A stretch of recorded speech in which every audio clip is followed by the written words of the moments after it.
Today I fucked up by not knowing about the no-show rule on flights. I booked an international flight with one change in a major city. I decided a few days later that I wanted to spend the night in that city before carrying on. I called the airline, but they said my basic fare couldn't be changed. Oh well, I thought, I really want that extra night to visit family, and if it can't be changed then so be it. So I skipped the second segment of my flight and found another flight the next day. This was 1 week ago. Supposed to go home tomorrow, but couldn't check in. Turns out that if you no-show you forfeit all remaining flights on the booking. I need to get back. Just spent £5,000 booking new homeward flights. Anyone commenting, I would love to know if you knew about this. Did you learn it the hard way? Too long did not read. I didn't know about the no-show rule, and it cost me £5,000. ETA. The £5,000 was a panic buy and was for 2 people anyway. Luckily that was a flexible fare, so I have now changed for something closer to £2,000. Lesson learned though. Look up skip lagging. I think that's what caught you. It's some weird loophole that airlines penalized you for. There are instances where booking a direct flight to your destination is more expensive than making it a layover to some other destination. Benefits you and hurts the airline. I learned the hard way. I was going on a business trip, and I scheduled it 1 day too early. Oh well. I booked another flight one way, thinking I could just use the returning flights. A big nope. They rebooked me, but I could only make it to DCA. I had to sleep, be miserable, all night listening to the, "This is a special announcement. Do not leave your bags unattended," and it would announce the time. I just had this conversation with a friend who thought she'd just get out in Chicago instead of taking her connecting flight to her final destination, so she could spend a few days there. I told her she wouldn't be flying back to Australia then, because they'd cancel the rest of her flights, including back home. She had no idea. Totally got screwed by this last week. Slightly different situation though. I was late arriving for an international flight and was having passport issues at check-in. Airline issue, not mine. Missed the flight, asked to just be booked on the next one out. Then I just used the rest of the tickets. The connecting was far enough out that it wouldn't need to be updated. Was told sorry, they marked me as a no-show, despite me being in the airport, and canceled the whole trip. All I needed was a single flight updated. Wouldn't credit for the canceled ticket, because it was a third-party online site. Had to buy a whole new ticket for $2,000. My original $1,000 flight now cost me $3,000. I've learned about it from Reddit. I think it was on a travel subreddit in a thread about expensive travel mistakes. You can look up threads like that to make yourself feel better, huh? Fairly regular traveler here. I knew that, but I can't remember why. I think there was a news article about it here in the UK a couple years ago. It basically screws up scheduling for the airlines if you have checked in baggage. Also, flights to hub airports can be more expensive than flights using that hub for a transfer. I'm not sure why. I think that was also mentioned as a reason for actually banning some passengers who did the same as you. Today I fucked up by secretly recording my coworkers when I left the room. So I'm the only male, 34, in an office full of women, all of whom are older than me. I've worked here 3 months and noticed conversations stopping or changing when I enter the room, and lots of childish giggles. None of them really speak to me or include me in things which I'm fine with. I probably prefer it that way. But curiosity got the better of me, I suppose. So it turns out they don't like my beard or my clothes, and they especially don't think much of my receding hairline either. Unsettlingly though, on one recording I've made over the course of the week, 2 of the women closest to my desk were discussing my wife's appearance after finding her on Facebook. They were complimentary about her at least, but the phrase, punching above his weight, was mentioned. Oh, and also half of them thought I was gay because I don't wear a wedding ring. So it turns out I work with a bunch of vapid, ignorant, moronic Karens. And I can't confront them that I've recorded them, because that would be a can of worms I don't fancy opening. Too long did not read. Thought I would put my paranoia at ease. Turns out I'm unattractive and potentially gay. Edit. Thanks for all the advice. I can't possibly respond to all of the comments. The only bit of advice I'll take is to do nothing, which was always my intent. In the UK, it's not illegal to record conversations without permission, although really you should be party to the conversation. But as I live in a country where we don't drag entire families into the street and deport them, I'm fairly confident if anyone was ever to find out, I would be safe from prosecution. That's a big if though, because as I don't have any intention to do anything with the recordings, they really only serve to furnish me with the knowledge that my workmates have been, as I suspected, talking shit about me. There's nothing I can do about it, and really I'm not totally bent out of shape or anything, because groups of women always act this way. It's a stereotype for good reason.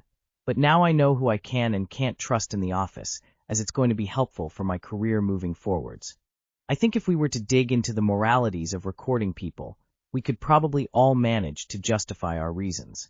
I've been in my position at the company only 3 months now, and although all I heard was general Karen bitchiness, they clearly have these sorts of conversations often enough if I was able to catch what I did during a 10-minute tea break. Moving forwards, nothing changes. However, there's been plenty of what I would term sexist comments and language from this group of women, and I don't intend to sit idly by when I hear it again.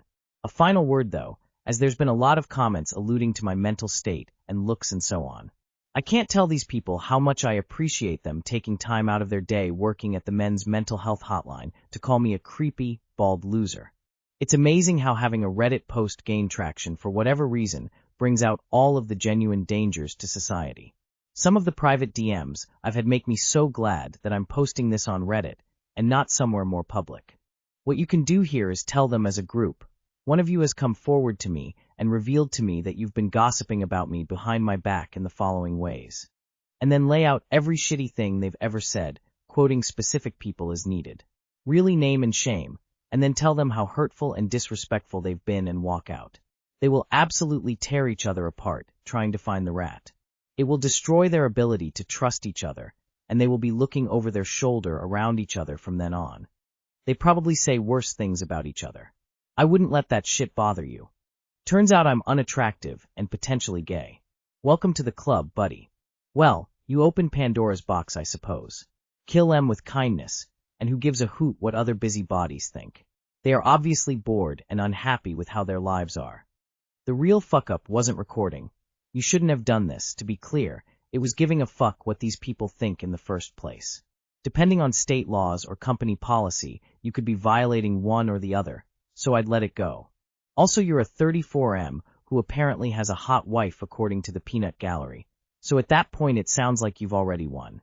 I guarantee you they talk shit about each other all the time. That's middle-aged office women for you. If it bothers you that much, start looking for another job, otherwise just ignore them. I am curious though, what is your profession? Today I fucked up by paying for Bam Margera to do a cameo. It's not really his fault. I'm not hating on Bam. But we host a Christmas party every year and do a white elephant, typically $25 items, and like to get creative/fun/inappropriate at times since it's with friends. This year I decided to get a Throat GOAT award and to add humor/value to it, have a cameo of someone congratulating the winner of receiving this award. I've never ordered a cameo before, but seemed simple enough. There were 2 directions to go, either someone that most/all people would know, which could get expensive, or go with some random for like $5. Both could work, but I decided I would go with a well-known person if it felt right. I was scrolling celebrities, and while there were some great options, most were like $300. But then I saw Bam Margera for $100, and I thought, you know what? Bam might be hilarious. Since it's something inappropriate, he might put a little effort into it. This could be hilarious. Who cares if it's supposed to be a $25 gift? I went into ChatGPT and asked it to write a prompt in the style of Bam for the winner of the award. It did a fine job, and I tweaked a bit and went to the cameo request. Well, your request can only have up to like 250 characters, unless you want to pay more money. And even then, it's pretty limited. So I moved away from a script and asked him to congratulate the winner of the award, and said it was a part of a white elephant game. The prompt asked who the cameo is for, and I put winner of the 2025 Throat Goat Award. I asked him to hype them up with my last few characters. The creator has a week to send you their video, or you get a refund.